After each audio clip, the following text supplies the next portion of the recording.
Assalamualaikum warahmatullahi wabarakatuh. Bapak dan Ibu yang hebat, materi selanjutnya yang akan kita bahas yaitu tentang pembelajaran inquiry. Model ini adalah model pembelajaran dalam kurikulum Merdeka yang akan diimplementasikan di dalam kelas kita masing-masing. Seperti apa dan bagaimana? Mari kita simak penjelasannya. Bapak Ibu, apa yang dimaksud pembelajaran inquiry? Pembelajaran berbasis inquiry merupakan pendekatan belajar di mana siswa memulai dan menginisiasi atau mengawali proses belajarnya dengan beberapa pertanyaan yang menimbulkan rasa ingin tahu dari dalam dirinya. Inquiry merupakan salah satu cara agar siswa dapat memulai proses belajarnya dan menjadi panduan belajar ketika menerima materi atau menerima wawasan di kelas maupun dari aktivitas-aktivitas yang dilakukan. Pertanyaan-pertanyaan yang diberikan dapat menjadi panduan untuk mengkontekstualisasi wawasan baru yang didapat.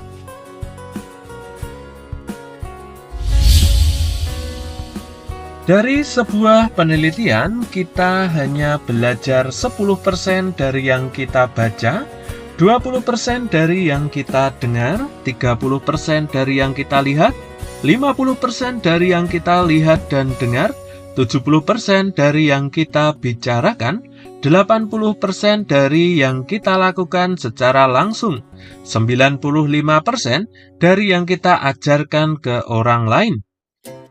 Hal ini sejalan dengan taksonomi Bloom bahwa level paling bawah itu adalah mengingat, dan ketika kita mengajarkan ke orang lain, berarti kita sudah menyusun pengetahuan dan menyebarkan pengetahuan. Proses pembelajaran inquiry yaitu ketika siswa mempertanyakan sesuatu.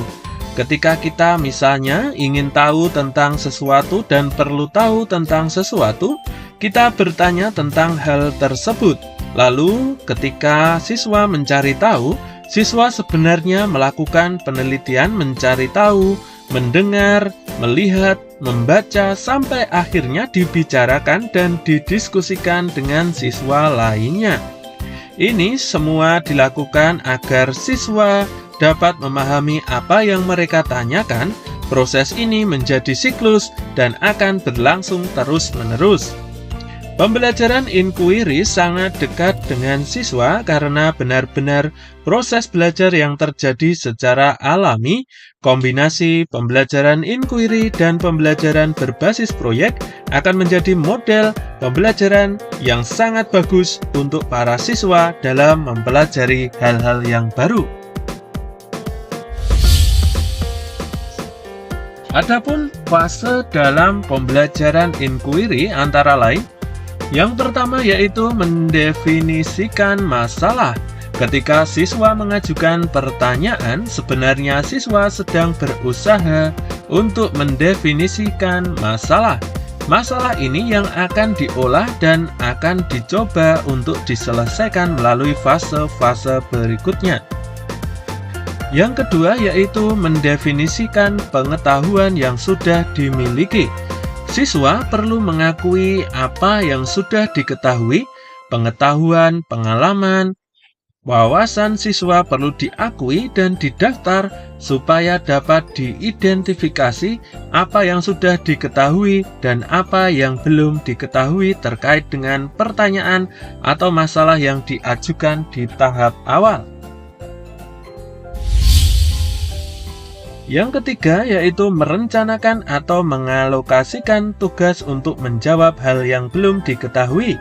Apa yang harus dilakukan untuk dapat mengisi pengetahuan yang belum diketahui, kegiatan yang perlu dilakukan dengan penelitian atau mencari tahu, sehingga siswa perlu mengalokasikan waktunya untuk mencari tahu. Yang keempat yaitu melakukan proses mencari tahu atau penelitian.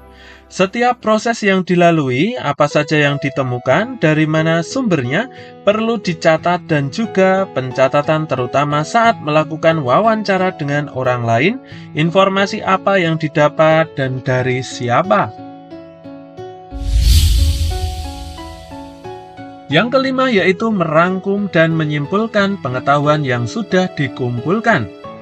Ini penting dilakukan untuk nantinya siswa bisa mengambil kesimpulan.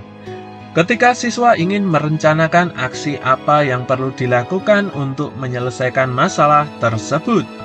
Yang keenam, mengaplikasikan hasil belajar yang baru saja dihasilkan. Hal ini terkait dengan apakah siswa akan publikasikan dalam bentuk tulisan, atau siswa ingin membuat sebuah kampanye, atau ingin membuat program yang erat kaitannya dengan fase kedua dalam proses pembelajaran berbasis proyek, yaitu fase konsep di mana siswa merencanakan apa yang ingin dilakukan.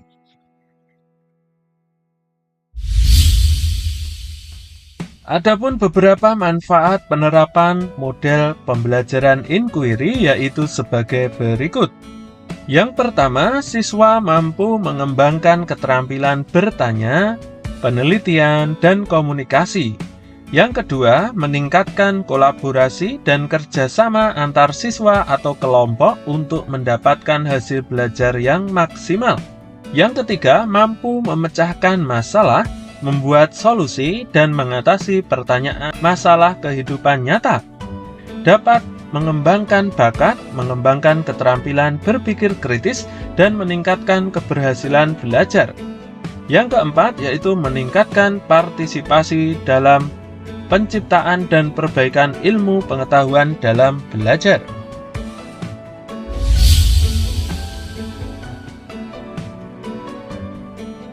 Melalui model pembelajaran inquiry akan membantu mengembangkan keterampilan berpikir secara kritis dan kreatif, sekaligus melatih keterampilan berkolaborasi secara terbuka bagi siswa.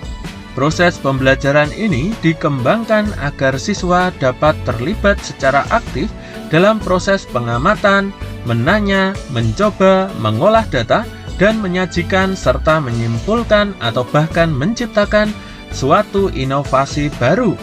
Keterlibatan siswa pada proses pembelajaran secara maksimal merupakan suatu aktivitas aktif. Maka dari itu diharapkan dengan aktivitas tersebut dapat memicu interaksi para siswa dan meningkatkan keterampilan literasinya. Bapak Ibu Kepala Sekolah dan Bapak Ibu Guru yang hebat, demikian materi pembelajaran inquiry yang kami berikan. Model pembelajaran ini sangat direkomendasikan untuk diterapkan dalam kelas kurikulum Merdeka. Semoga bermanfaat. Terima kasih atas perhatiannya. Wassalamualaikum warahmatullahi wabarakatuh.